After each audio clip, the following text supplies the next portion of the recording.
Allô Dominique. Bon, c'est sûr que la fatigue entre en ligne de compte, là, c'est un deuxième match en 22 heures, mais qu'est-ce qui fait que, déjà dans votre zone, là, c'était pénible, c'était difficile, là, Jonathan nous l'a dit, là, on avait beaucoup de difficultés à s'organiser. Qu'est-ce qui a fait qu'il n'y a rien qui marchait ce soir? Le manque d'énergie a amené, je pense, le manque d'exécution. Donc, moins d'options rapides, des réactions plus lentes, donc plus de temps pour eux pour mettre de la pression. Donc, c'est tout ça mis ensemble, des erreurs mentales à partir de l'énergie qu'on avait aussi. On va aller retrouver Martin McGuire en onde. Martin. Dominique, vous aviez 21 minutes qui appartenaient à Chiarot à redistribuer en défense. J'aimerais que tu me dises qu'est-ce que tu as pensé des gars comme Kulak, Romanov, qui ont eu à prendre ces minutes de plus-là. Qu'est-ce que tu as pensé de leur travail ce soir? C'était pas le match le plus évident pour ce soir pour personne. Donc, c'est certain que ces minutes-là à prendre deviennent plus difficiles quand c'est une situation d'un match qui, avec le match qu'on avait joué hier, le voyagement, puis d'arriver ici. Donc, comme je parlais, l'énergie était pas à son plus haut. Donc, je pense que collectivement, ça a été plus difficile, comme j'ai dit, les erreurs mentales. Donc, c'est difficile à juger eux individuellement parce que je pense que c'était comme groupe, c'était comme ça qu'on était. Donc, c'était la même chose d'un bout à l'autre de l'alignement ou presque. Jonathan Bernier. Oui, merci. Salut Dominique. Quand tu sais que le laps de temps de 2 matchs est court comme aujourd'hui et que l'énergie risque d'être moins au rendez-vous, est-ce que tu adaptes ton plan de match? De quelle façon? Là, je sais que tantôt, tu parlais des changements rapides, mais y a-t-il autre chose dans le forecheck ou dans le plan de match en tant que tel? On a des façons de réagir dans toutes les situations. Donc, évidemment, avec un match comme celui de ce soir, on savait qu'on était pour se retrouver peut-être plus souvent que d'habitude dans des situations où on était, je dirais, peut-être moins agressif parce que à cause des changements, à cause de l'énergie qu'on a, donc la possibilité de mettre la pression est moins présente. Donc, je crois que c'est surtout les erreurs mentales avec la rondelle dans des endroits clés, dans notre zone, surtout en sortie de zone. Même à travers la zone neutre, on a perdu la rondelle trop souvent. Mais souvent, c'était une fraction de seconde ou l'enjambé de plus qui te fait que tu as plus de temps pour faire ton jeu, mais faire un jeu qui est solide. C'est ça que ça nous a coûté. Eric Engels. Hey, Dom. Just a detail question for you here. When would Romanov have found out that he was going to start the game next to Weber? Would it have been when you guys got to the rink, or maybe last night on the way here, or just wondering when he would have known? And what was the message to him in the preparation for this game? He found out not this morning because we had meetings around noon, so around that time.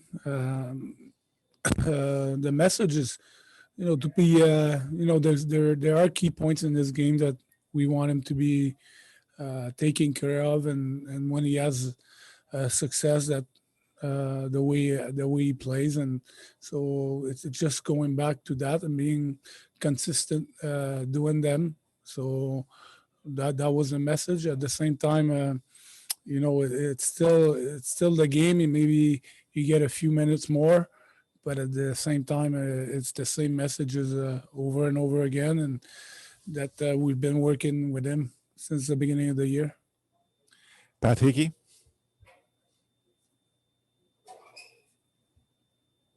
Obviously, the team was fatigued. After getting in late last night, not having a quick turnaround. How much did that affect the mental part of the game? It seemed that there were a couple of mistakes that led to the 2 goals. Yeah, well, that was the biggest challenge, I think, mentally. Those games are, you can look at them and say physically it's not easy, and that's right, but still, the biggest challenge is mental, is to be able to be making strong plays at the right times and just details like that. And like I said, especially in the second period, we paid cash on those kind of plays. So we gotta take that, and we gotta be reacting much better next time we're in that situation. Arpin? Hey Dom, you lose Ben and you bring in Mete, and you have pretty much two opposite styles of defensemen there. How does that change the makeup of your group on the back end? And do you have to make any adjustments? And I mean, obviously you didn't have much time to prepare for this one, but do you have to make any adjustments to how you deploy your defense because of that? That it doesn't change the way we play or that we want to play. For sure, those two guys bring different assets to the game. But no, it doesn't change much in the game plan. Yes, in preparing on how we're going to be using guys, but not on the way we play or things like that. On va prendre 3 dernières questions, Dominique. Simon-Olivier Lorange. Salut Dominique, ma question va ressembler à celle que j'ai posée avant le match. En troisième période, vous avez besoin d'un but. Josh Anderson jette les gants. Est-ce que c'est une bonne décision, mauvaise décision? Qu'est-ce que tu as pensé de ça? Je pense que lui et Lucic, ils ont eu quelques confrontations ce soir. Puis c'est correct, c'est arrivé. Pas de problème. Alexis Bélanger-Champagne. Bonsoir Dominique. Hier, après le match, tu disais que c'était possiblement le meilleur de ton équipe depuis ta nomination. Ce soir, je ne sais pas quelle évaluation globale, quelle note tu lui donnerais, mais est-ce que dans le contexte par rapport au déplacement en voyage fait qu'en bout de ligne, tu ne retiendras pas grand-chose de cette rencontre-là? Faut toujours retenir quelque chose. C'était la première fois qu'on se retrouve dans une situation comme celle-là où on avait 2 matchs sur des journées consécutives sur la route comme ça. Donc, comme j'ai dit, on va s'en servir, puis ça va nous servir quand on va avoir une autre situation comme celle-là. On va mieux réagir. C'est difficile de comparer un match comme ce soir à celui d'hier ou même le premier match à Vancouver parce que c'est pas les mêmes conditions. Donc, on va s'en servir de la bonne façon au moment venu. Merci, Dominique. Alors, ça met un terme à la conférence de presse. Journée de congé demain, day off tomorrow, pour les joueurs de la staff. Merci beaucoup.